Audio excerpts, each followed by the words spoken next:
नमस्कार। बात होगी चुनावी राज्य पंजाब की सियासत पर, और पंजाब की सियासत से आज सबसे बड़ी खबर यही है कि कांग्रेस हाईकमान ने इस बात का फैसला लिया है कि बिना किसी नेता को प्रोजेक्ट किए, सीएम के चेहरे के तौर पर पेश किए बिना पार्टी चुनाव में उतरेगी। सीधा मैसेज है कि पार्टी कलेक्टिव लीडरशिप, सामूहिक नेतृत्व में उतरेगी। और इस जो फैसला है हाईकमान का, इसका सीधा मैसेज यही है कि जो सारे नेता हैं वो अपनी जिम्मेदारी को समझे, चुनाव में जाएं, और नेताओं के बीच में जो झगड़ा है शायद उसको देखते हुए ही हाईकमान ने इस बात का फैसला लिया है। और इसको लेकर नवजोत सिंह सिद्धू की जो शुरुआती प्रतिक्रिया वहां पर आई है वो भी यही है कि हालांकि फैसला हाईकमान को करना है लेकिन चेहरा होना चाहिए।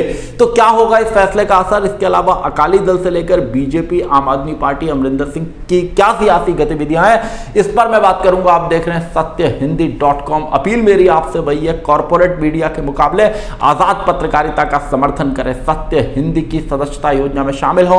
आर्थिक भुगतान का लिंक हमने डिस्क्रिप्शन में दिया हुआ है। सत्य हिंदी का ऐप भी है, लिंक डिस्क्रिप्शन में, डाउनलोड कर लीजिए।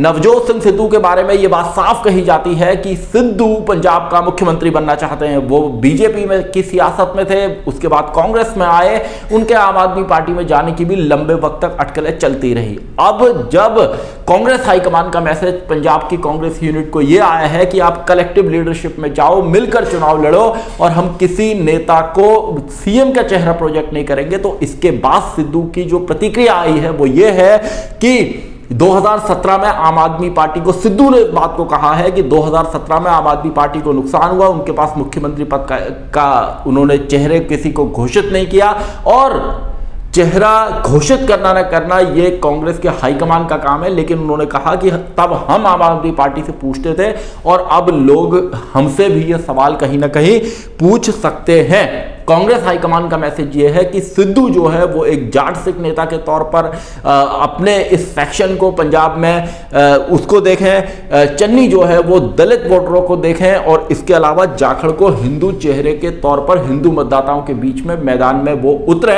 ये कांग्रेस हाईकमान का मैसेज है। यहां अहम बात यह है कि सिद्धू ने अभी कुछ दिन पहले एक सवाल के जवाब में इस बात को कहा था कि जब उनसे कहा गया था कि क्या पार्टी हाईकमान उन्हें मुख्यमंत्री पद का उम्मीदवार बनाएगा, इस सवाल के जवाब में उन्होंने कहा था कि वो शोपीस बनकर नहीं रहेंगे। और इसके अलावा भी जब चरणजीत सिंह चन्नी को कांग्रेस हाईकमान ने चीफ मिनिस्टर बनाया तो उसके बाद सिद्धू ने कई बार सरकार के तमाम फैसलों को लेकर नाराजगी जाहिर की, और इतना तक कहा कि वो अपनी सरकार के खिलाफ ही भूख हड़ताल पर बैठ जाएंगे। तो ये साफ दिखाई देता है कि सिद्धू कहीं ना कहीं जो मुख्यमंत्री बनना चाहते हैं और उनकी अपनी सरकार से ही इसको लेकर सियासी रार है। इस सब के बीच में आम आदमी पार्टी के मुखिया अरविंद केजरीवाल पंजाब के दौरे पर आ रहे हैं। चंडीगढ़ नगर निगम चुनाव में जो जीत आम आदमी पार्टी को मिली है, उस जीत के खुशी में एक तो विजय जुलूस निकल रहा है, इसके अलावा जो पंजाब में बेअदबी की हालिया घटनाएं हुई है उसके खिलाफ भी, उसको लेकर भी एक शांति मार्च पंजाब के अंदर निकालने जा रही है आम आदमी पार्टी। इस जो बीजेपी, अमरिंदर सिंह और सुखदेव सिंह ढींढसा, इनकी जो अपनी सियासत है, किसानों की जो अपनी सियासत है, उसकी चर्चा अलग भी है, और जो चंडीगढ़ के नतीजे हैं इन सब के बीच में वो बेहद अहम है, क्योंकि चंडीगढ़ में कांग्रेस की सीटें इस बार भले ही बड़ी हैं लेकिन उसका वोट शेयर गिरा है।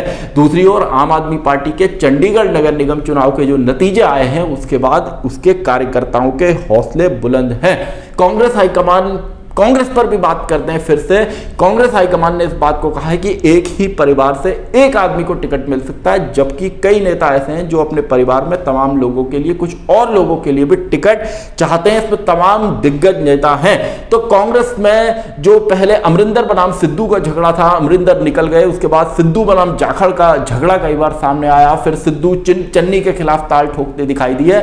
ऐसे वक्त में टिकट बंटवारे को लेकर रार सामने दिखाई दे सकती है, और इस रार को शायद रोकने के लिए ही कांग्रेस हाईकमान ने इस बात का फैसला किया है कि किसी भी नेता को सीएम के चेहरे के तौर पर प्रोजेक्ट नहीं किया जाएगा। ऐसा ही कुछ फैसला कांग्रेस हाईकमान ने उत्तराखंड के लिए भी लिया है, जहां पर पार्टी ने इस बात को साफ कहा है कि हम प्रोजेक्ट किसी चेहरे को नहीं करेंगे, लेकिन कैंपेन कमेटी के चेयरमैन के तौर पर हरीश रावत वहां पर चुनाव प्रचार को लीड करेंगे। तो ये एक खतरा कहीं ना कहीं हाईकमान की नज़र में है। और पंजाब का जो सियासी माहौल पिछले एक साल में पंजाब कांग्रेस में रहा है वो खासा घमासान वाला रहा है। और चन्नी जब से चीफ मिनिस्टर बने उन्होंने तमाम बड़े ऐलान किए हैं किसानों के लिए, समाज के और दूसरे तबकों के लिए, और ऐसा करके उन्होंने कहीं ना कहीं लोगों के बीच में पहुंचकर आवाम को कांग्रेस से जोड़ने की एक कोशिश की है।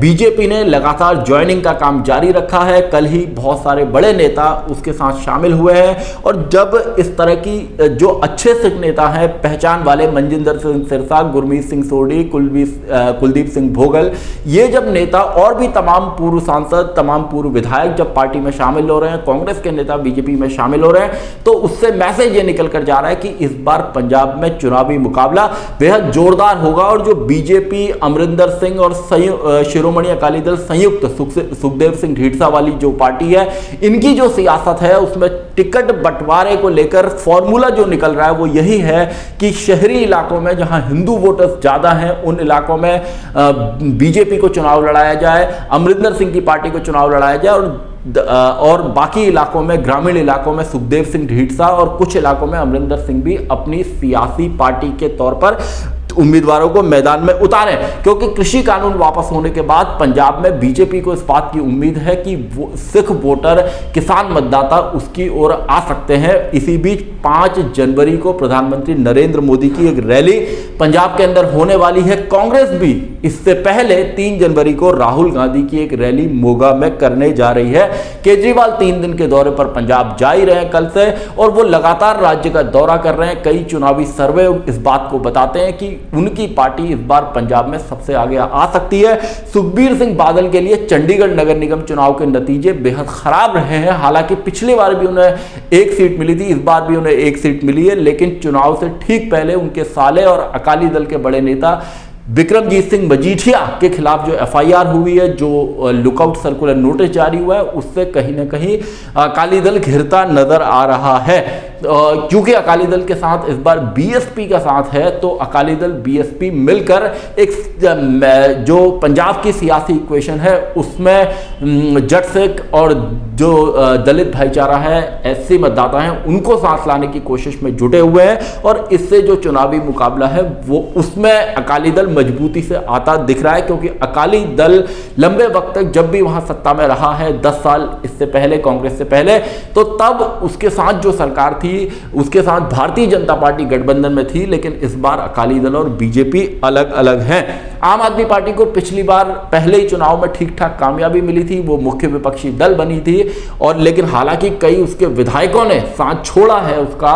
और इस बार भी जब ऐसा लग रहा है कि आम आदमी पार्टी वहां एक अच्छी परफॉर्मेंस कर सकती है, उस सब के बीच में भगवंत मान जो सांसद भी हैं, पंजाब में आम आदमी पार्टी के प्रधान भी हैं, उनको चीफ मिनिस्टर घोषित न किए जाने को लेकर मान के जो समर्थक है भगवंत मान के, वो निराश दिखाई देते हैं, परेशान दिखाई देते हैं। और इस बात का इंतजार किया जा रहा है कि आखिर केजरीवाल अपने मुख्यमंत्री पद के उम्मीदवार के नाम का ऐलान कब करेंगे। इस बीच किसानों ने वहां की सियासत में उतरने का जो ऐलान किया है, उसके बाद तमाम तरह के जो सियासी गुणागणित है वो लगाए जा रहे हैं। गुरनाम सिंह चडूनी अपने उम्मीदवारों को अलग से उतार रहे हैं। पंजाब में सिख, जट सिख और किसान मतदाताओं की भी एक अच्छी खासी सियासत है, और उनका जो आवाम की सियासत है उसमें भी ठीक ठाक दखल है। बलबीर सिंह राजेवाल इन किसान संगठनों के जो 25 किसान संगठन है उनके मुख्यमंत्री पद के उम्मीदवार हैं। तो ऐसा ये माना जा रहा है कि ये किसान संगठन थोड़ा बहुत नुकसान तमाम राजनीतिक दलों को पहुंचा सकते हैं। और ऐसे में सिर्फ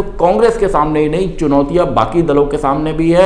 अकाली दल बीएसपी के सामने भी चुनौती है। बीजेपी जिसने कृषि कानूनों पर वो बैकफुट पर आई है, किसानों की तमाम मांगों को माना है, उसके सामने भी एक बड़ा चैलेंज है कि वो क्या जो बैकफुट पर आकर उसने अपनी किरकिरी कराई है, उसके बाद क्या वो पंजाब के अंदर कोई बेहतर प्रदर्शन कर सकती है। तो ये पंजाब के अंदर जो शहरों में सियासत है, वो गांवों में सियासत है, किसानों की सियासत है, तमाम तबकों की सियासत है।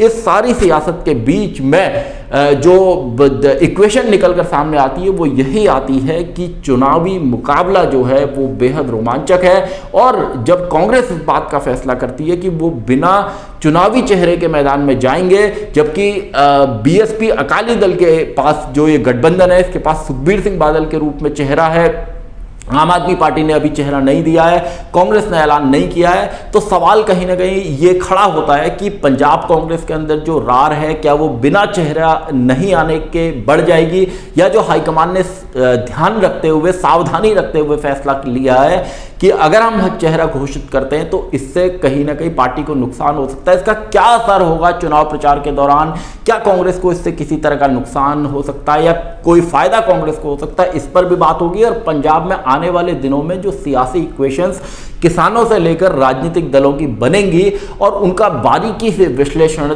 आने वाले दिनों में सत्य हिंदी पर आपको लगातार देखने को मिलता रहेगा। आज के लिए इतना ही, धन्यवाद। सत्य हिंदी का ऐप डाउनलोड करें गूगल प्ले स्टोर पर।